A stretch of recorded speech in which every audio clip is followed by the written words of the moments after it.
C'était l'incroyable podium. On voyait, mais Marc Marquez, il était heureux pour Zarco. Il avait un vrai, Oui. non, mais il a un vrai sourire. Et on voyait, c'est hyper humble. Zarco, qui aurait pu fondre en larmes, comme Régis Laconi à l'époque, c'était un moment incroyable. Il nous a tous foutu les poils. Et son père, sa mère, qui pleuraient dans les stands. Je pense qu'il a donné un moment d'émotion sportive à toute la France. C'était un grand moment qu'on avait vécu. On avait tous la chair de poule. Mais ce qu'il faut savoir, c'est que la maman, c'est la première fois qu'elle vient. Et le C'est papa son 150e. C'est pas la première fois.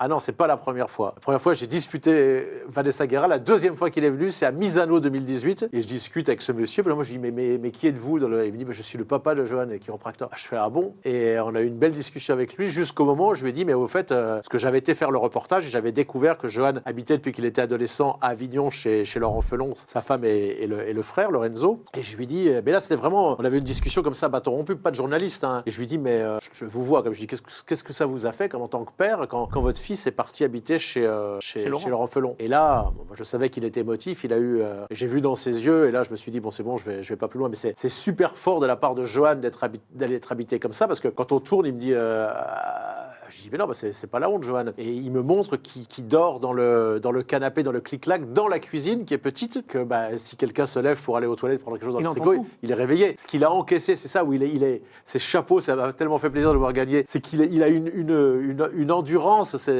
des trucs comme ça. Randy et moi, on s'est dit, nous, on n'est pas capable de le faire, quoi. Ouais. Et il a en plus une autre endurance, c'est que tout le monde lui tombait un petit peu dessus quand il a fait ce choix de KTM, quand ça marchait pas, il a assumé ses choix, il est revenu chez Honda. Enfin, c'est quand même dingue ce qu'il a fait. Il a relancé sa carrière. Ensuite, il est allé, parce qu'il est déjà allé chez Lucio Cecchinello, hein. Il y a quand même quelques années. Il a eu 2 piges pour sauver. Ce qui est incroyable, c'est qu'il renaît de ses cendres comme un phénix, quoi.